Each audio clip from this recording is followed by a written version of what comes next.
to introduce the next speaker. It's Walter Neumann. The title of his talk is Two Manifolds, Lipschitz Geometry and Equisingularity. It's a great pleasure and honor to be here to celebrate Pepe's conference. The title here is Is the microphone better? My mouth is locked up. Okay. So the title here I wrote before I discovered on Thursday that I had to write slides, and I wrote the slides, and three manifolds disappeared a little bit in the creation of the slides. So even though three manifolds underlie a lot of what we do, it won't be very visible in the talk. What I'll be talking about is, of course, as continuing with the theme that we've had, the Lipschitz geometry. So the Lipschitz category, this is the category whose objects are metric spaces, and the morphisms are Lipschitz maps. So this has all been described in at least 3 talks now, so I'll go over it fairly quickly. The Lipschitz map of metric spaces is a map which preserves distance up to a bounded amount above. So a Lipschitz map, it can take points. It doesn't have to be injective, but the distance between image points is bounded by some constants times the distance between points for any pair of points. And it's fairly easy to see that isomorphism in this category is by Lipschitz maps.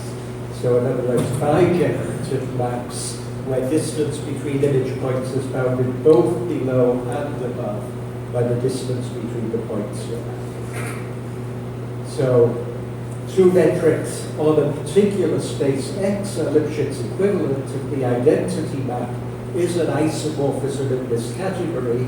In other words, if the identity map is a bi-Lipschitz map.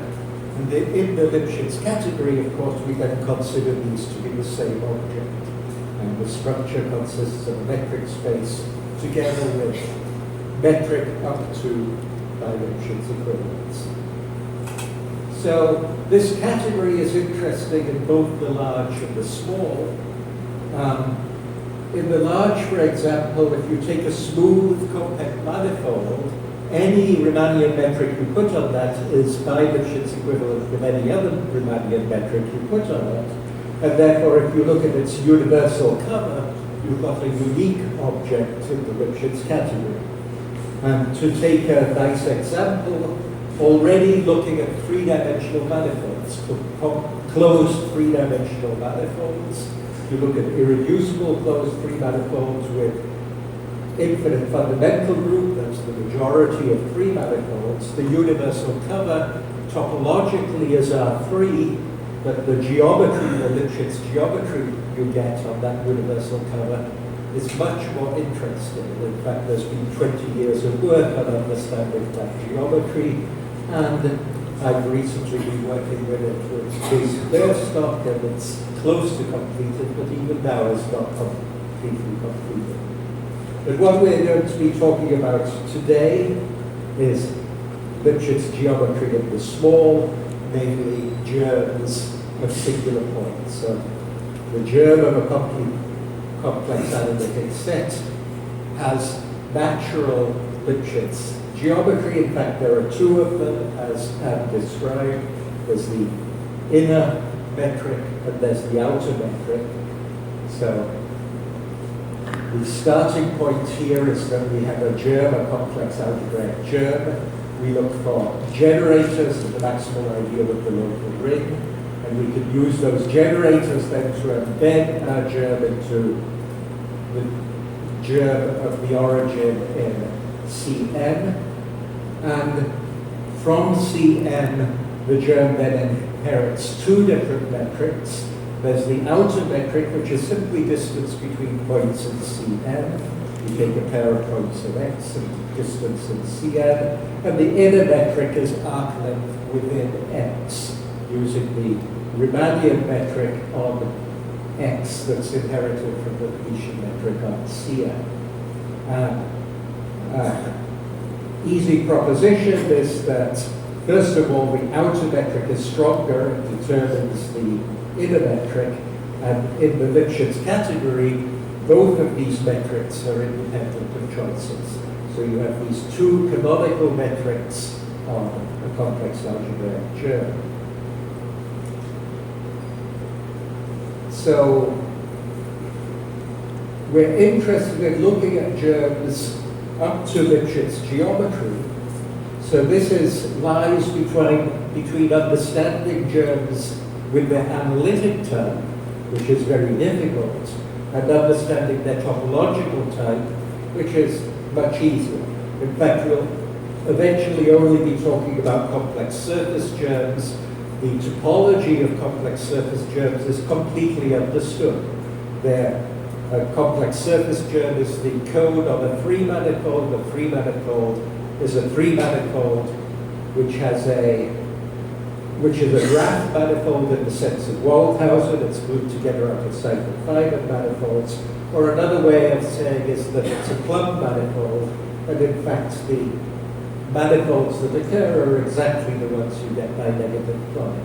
So one knows exactly what the topological types for surface singularities are. So you have on the left something difficult, analytic type, on the right something very much easier. The Lipschitz type sits in the middle by a theorem of Mostovsky, which was proved in the complex case by Mostovsky, then Parashinsky extended to the real case. Valette extended to more minimal structures, and it was a conjecture of Ziemann and Sullivan, but saying that the Lipschitz geometry is a discrete classification in the sense that it has no moduli. But in fact, even stronger than that, if you're looking at complex or real analytic, if you bound the degree of dimension of an object, there are only finitely many Lipschitz types. So we'll look at this Lipschitz classification. We'll look at dimension 2. Basically, we start there because in dimension 1, the classification was already completed in the late 1960s, as Anne described in her talk. This was work of Fabre and Tessier. In this case, the inner metric, as she described, is trivial. You get something that's just metrically conical, while the outer metric is equivalent to topological types. So Lipschitz type and topological type collapse into one when you're looking at one-dimensional complex germs. Surprisingly, the serious study in dimension 2 started almost, 40 years later, or something like that. It started with examples of Biabra and Fernandez in 2006, published in 2008. They gave examples of normal complex surface germs whose inner metric, the weaker metric, is non-trivial in the sense that you get something not metrically conical. And then later work showed that this is in fact the norm rather than the exception. Pretty well any complex surface singularity is not metrically conical. Finding those that are metrically conical, as Anne described, they're rather rare, even among rational singularities, as she described. The Hilja Pedersen found that there are 3 very restricted families. They're families whose links are actually Seifert-Feynman, which are metrically conical, and all of the others fail to be metrically conical. Now then, there are other objects we'll be interested in that are associated with a germ. If you start off with X, let's say of dimension M, and take a projection to some CK, let me start off with X being dimension 2, the surface case that we're interested in.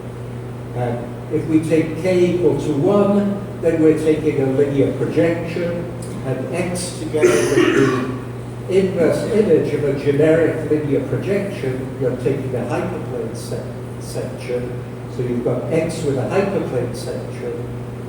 And that's one of the important objects that we'll be talking about. If X is still dimension 2 and we take a plane projection and we look at the singular set, or what's called the polar of this plane projection, that's another important object. Or you can then project the singular set down to C2 in this case, and you get what's called the discriminant inside of C2. More generally, X could be any dimension, K could be any dimension, and you can do these three constructions. And they all give you canonical objects again in the Lipschitz category. So what you get doesn't depend on choices in the Lipschitz category. But we'll be using these objects later on. So I talked about using Lipschitz geometry for classification. An alternate approach to a reasonable classification is equisingularity. Zariski devoted much of the last 20 years of his life to trying to find a good notion of equisingularity. What he developed is what's nowadays called Zariski equisingularity. And it's given by an inductive definition. To actually describe it carefully and accurately would take more time than I want to take, so I'll give a rather rough version of the definition. So what we're going to look at, we're looking at hypersurfaces. Hypersurfaces is dimension n of the family of such hypersurfaces, parameterized by a parameter t, which is running in a smooth parameter space. And now then we take a generic projection of our Cn plus 1 to Cn, and when we restrict that to any of the xnT's, we've got a generic projection of that x to Cn, and it will have a discriminant in Cn. So for each t we get a triple consisting of Cn, the discriminant which is now dimension n minus 1, and we're looking at the germ at the origin. So we started off with a family of n-dimensional objects in Cn plus 1. By taking the projection and looking at the discriminant of the projection, we've reduced the dimension 1, and what defines the original thing to be equisingularity with this reduced dimension object created out of the discriminant is equisingularity. So this is an inductive dimension. The definition would need, say, induction start, and the induction start is the easy case of plane curves where all reasonable concepts of equisingular are agreed. So for instance, we can take fixed topological time as our inductive start that we aim for at the bottom. So this is the concept of Zariski equisingularity. And one of the main theorems that I want to talk about is joint work with Anne Pichon, proving that if you have a family of normal surface germs, two-dimensional germs, Zariski equisingularity is equivalent to these germs having constant Lipschitz type using the outer metric. And we'll come back to the proof of this theorem later. It's very important that we're talking about the outer metric. It's not true using the inner metric. There's an example of many, Brianson and Spain have produced many examples for many purposes. And one of their examples is this example. It's a weighted homogeneous polynomial. It's actually metrically conical, and therefore, as you vary the parameter t, it actually has constant inner geometry. It's metrically conical, but it's not equisingularity because at t equal to 0, you have 6 cusps actually in the discriminant curve, which degenerate into 12 straight lines when t moves away from 0. So inner metric is not enough to detect Zariski equisingularity, or failure of equisingularity here, even though the inner geometry is constant. So part of the same paper, this 2014 paper, by the way, we actually put the paper on the archive in 2012, but then did a lot of modification and improvement, changing some of our methods completely and getting stronger results, which is the final version was in 2014, that's why I'm dating it as 2014. It's a completely changed paper in 2014. So a core theorem is that the outer metric determines a lot of analytic invariants of the germ. The first one is that it determines the decorated resolution graph and the minimal good resolution of our normal surface germ. We're looking at the minimal good resolution, which resolves the base points of a general linear system of hyperplane sections. So what do I mean by this? I look at hyperplane sections varying with a parameter, and we resolve both x and this family of hyperplane sections to find the resolution. And decorated resolution graph means when you look at a hyperplane section, you put arrows on the resolution graph showing where the proper transforms of this hyperplane section hits the graph, where it lies on the graph. And moreover, the outer geometry of these hyperplane sections are of course curves, and the outer geometry of these curves is also determined, and as I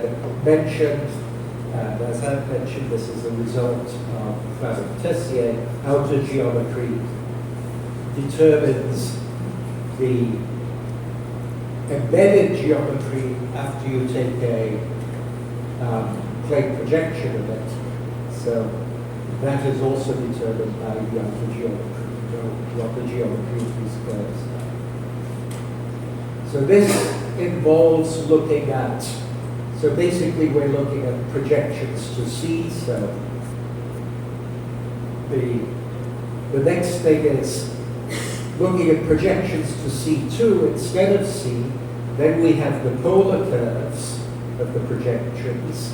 We look at a family of polar curves, and we have the completely analogous theorem.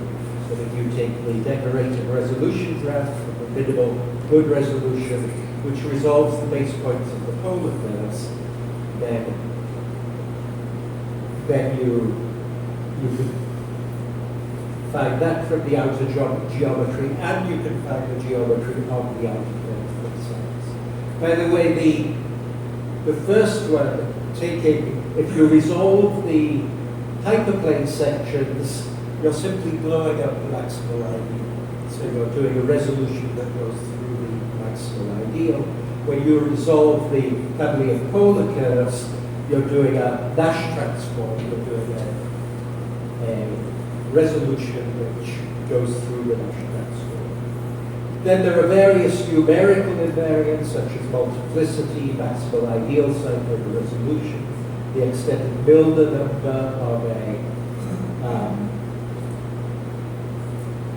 the extended Milnor number, then things like what's it called? It's vanishing double folds and vanishing cusp folds. These are invariants of the ensemble of the green. And so on, various numerical invariants are determined by outer geometry. This follows from the previous results. But then most importantly for us, the topology of the discriminant curve of the generic projection is also discovered.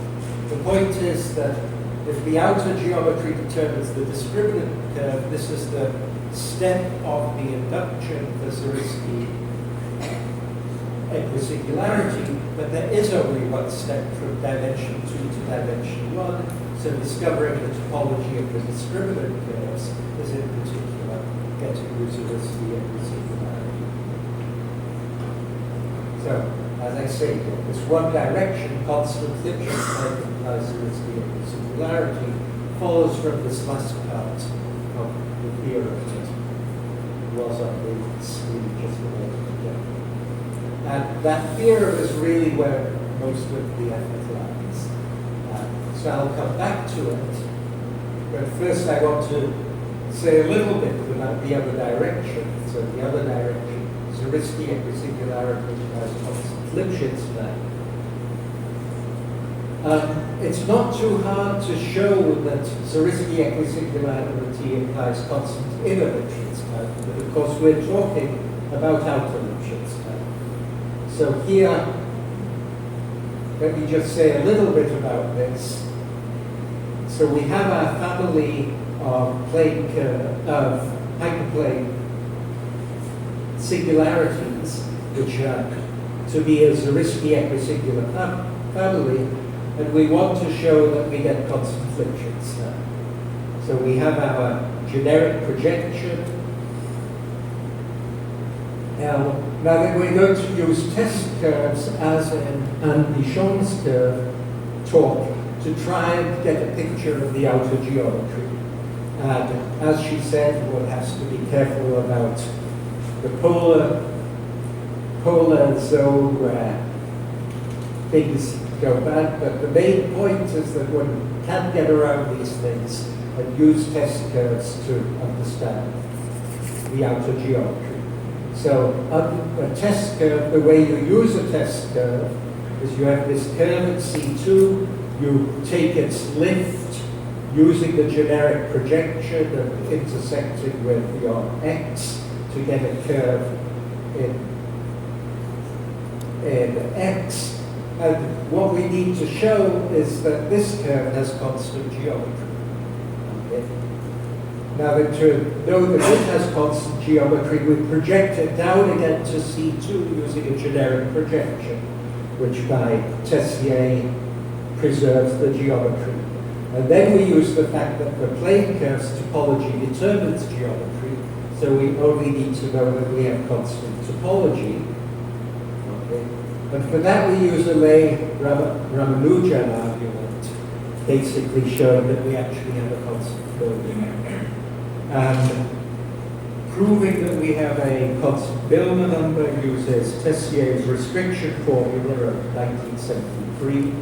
And in fact, everything is a little bit, I've kind of simplified a little bit. The curve we use is not exactly this curve, but there are numerical invariants involved in getting the constant Billman number and therefore the constant topology. So that's an outline of the proof in the other direction, and then the direction.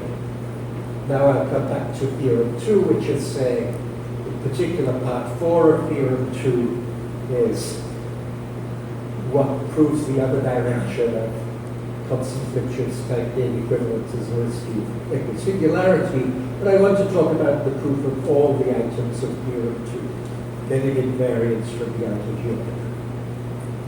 So the proofs depend on certain geometric decompositions of our surface singularity.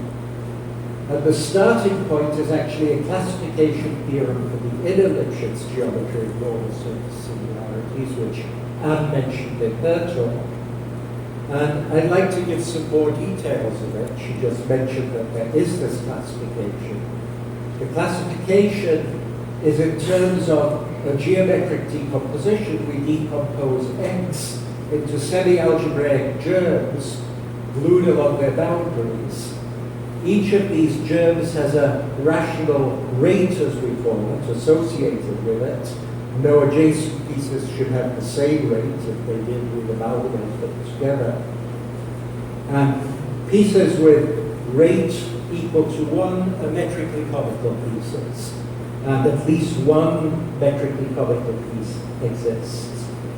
And when the rate is larger than 1, then our piece actually fibers over a punctured disk, but with very thin fibers. The fibers, since we're fibering over a punctured disk, something that is real. Fibers have size which is of the order of distance from the origin raised to the qi power. So as you move towards the origin, they're shrinking very fast. So here is a rough picture of what's going on. You're fibering over a punctured plane.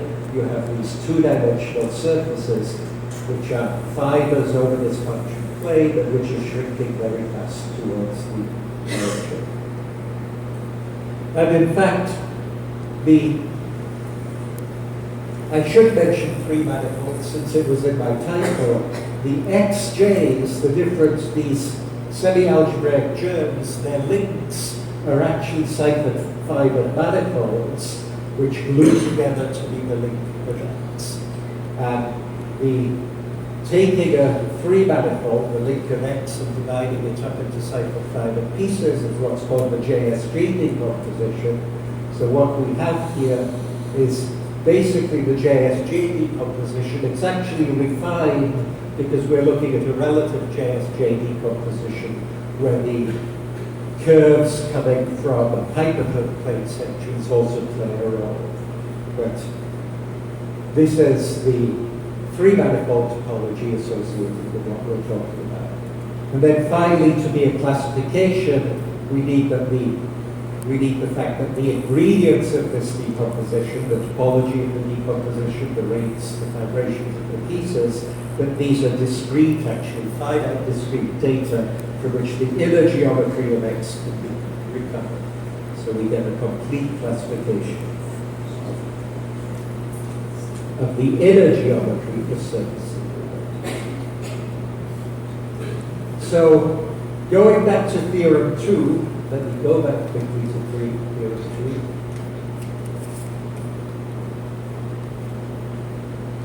3. So the first part of Theorem 2 was recovering invariants related to hyperplane sections, so a linear projection.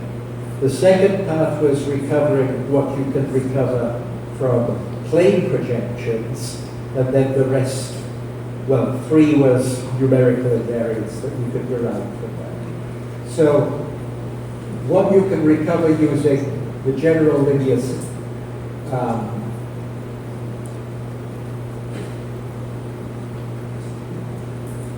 using the general linear projection, it turns out that this geometric decomposition, that was joint work, I forget whether I said Vibra, Neumann, Duchamp, but that geometric decomposition suffices for the first part of the proof. And for the rest, we need a more refined decomposition. So, very briefly to say how you get from the geometric decomposition, how you get information out of so this is the inner geometry. The point is that the inner geometry included those vibrations of the thin pieces. Those vibrations are actually the restriction of the builder fiber you get from a linear projection. So in particular, what's recovering the builder fiber?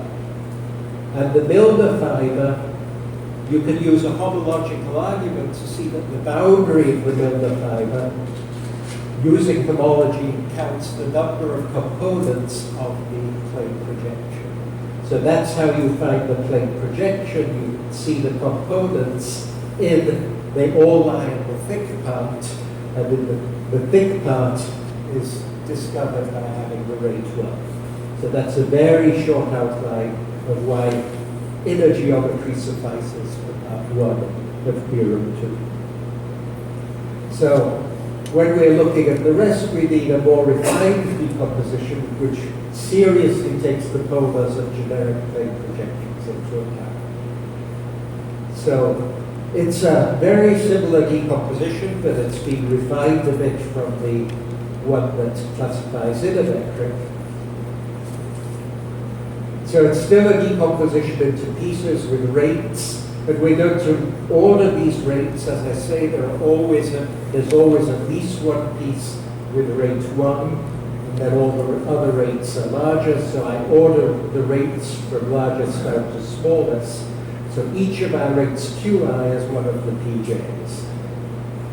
And we're going to investigate the geometry of X by basically shining a torch at pieces of X.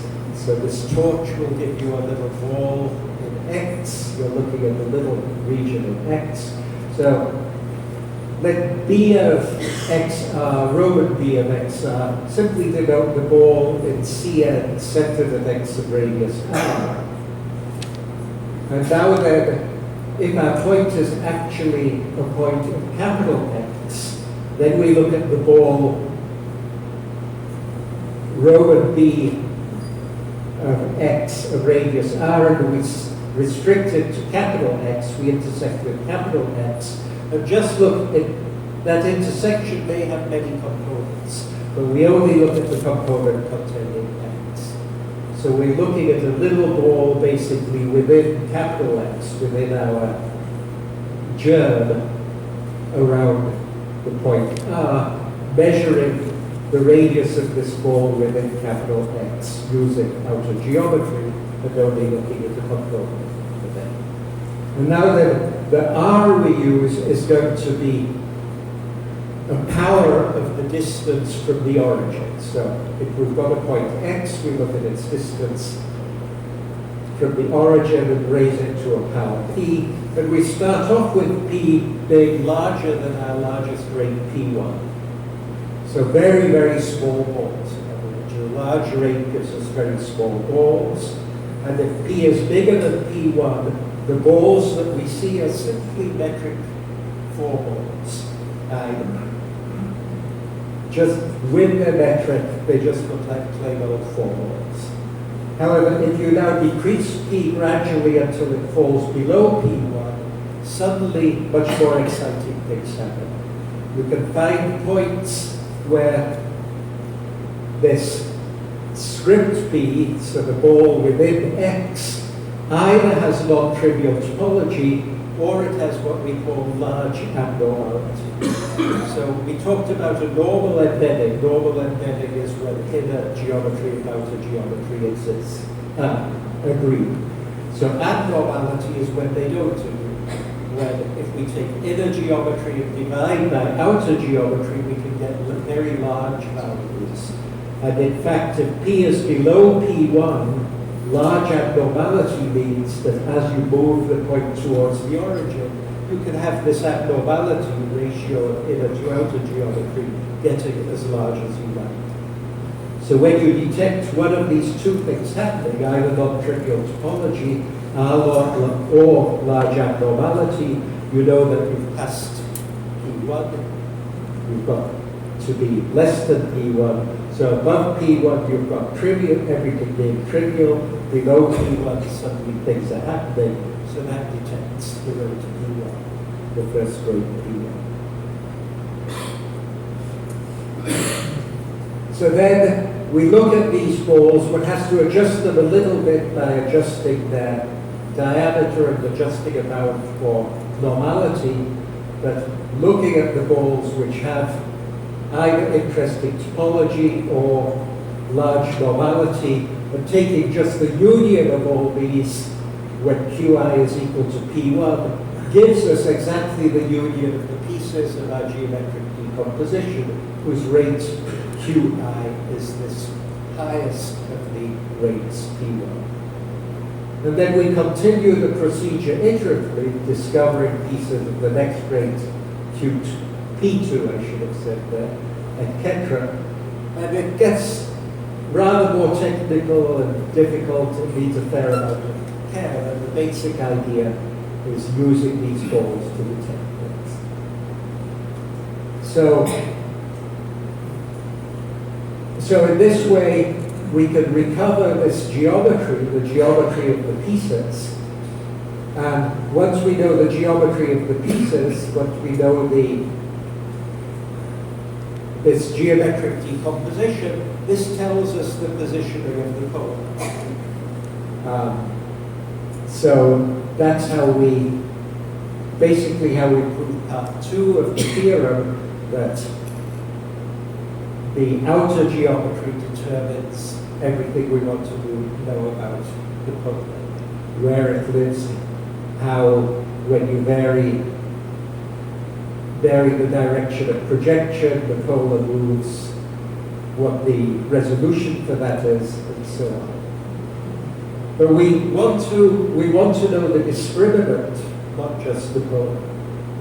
So to deal with that, as we build up from smallest pieces, remember highest rate is smallest pieces, as we build up from smallest pieces to larger pieces, we simultaneously construct a section of, well, what we call the carousel decomposition of the discriminant curve. So let me say, since we haven't talked about what the carousel is, let me say it in a different way.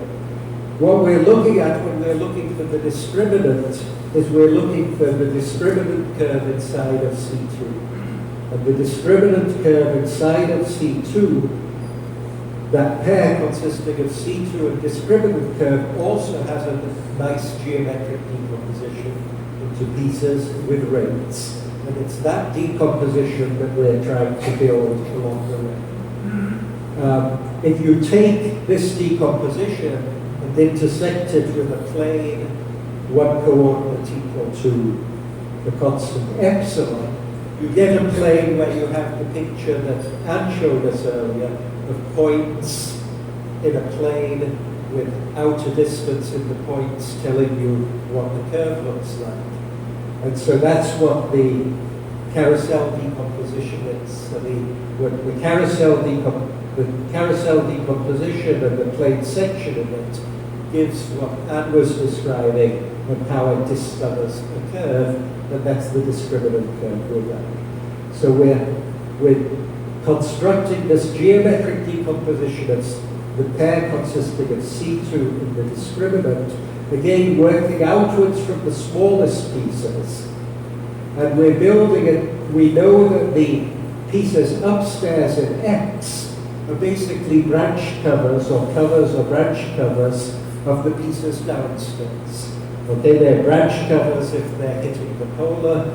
If they're hitting the discriminant, they're covers. If they aren't hitting the discriminant. But the pieces, when you look at the carousel section, that's simply a copy of C, and the pieces intersected with that carousel section and therefore plane regions in C. So we're taking covers of these plane regions in C, using the Hurwitz formula to say that they must be the corresponding sections of the pieces in Xi, and using this to build up the carousel section piece by piece. And once we've built up the carousel, as I said, it tells us where the discriminant is.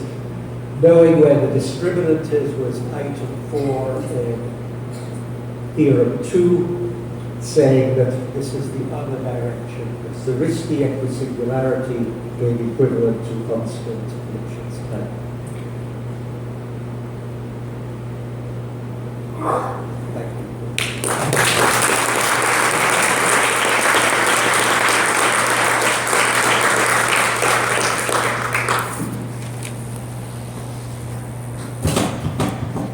Questions?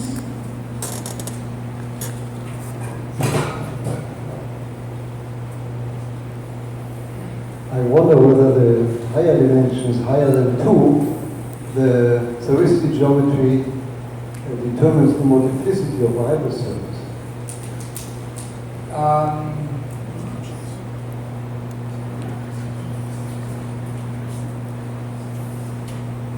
The Zariski would be the Lipschitz geometry.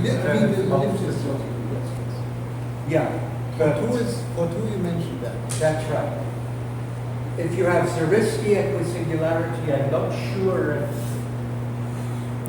if it's yet known that multiplicity is constant, or is that known? When you have a Zariski equisingular pattern, you get a higher dimension. And that's one thing that we very much hope that we can use Lipschitz geometry to understand. It's the Zariski multiplicity conjecture. Yeah. So the Lipschitz geometry determines the multiplicity? The Lipschitz geometry determines the multiplicity.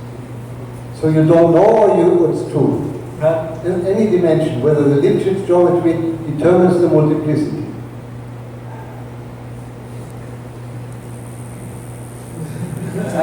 I'm sorry, I think we know that. Do we know that, Ed? We don't know that. I forget what we've done. It's still open? Maybe you know, but I don't know. Okay. If Anne doesn't know, then I don't Okay. know, because So- you have a much better memory. It seems to be a good problem. Thank you.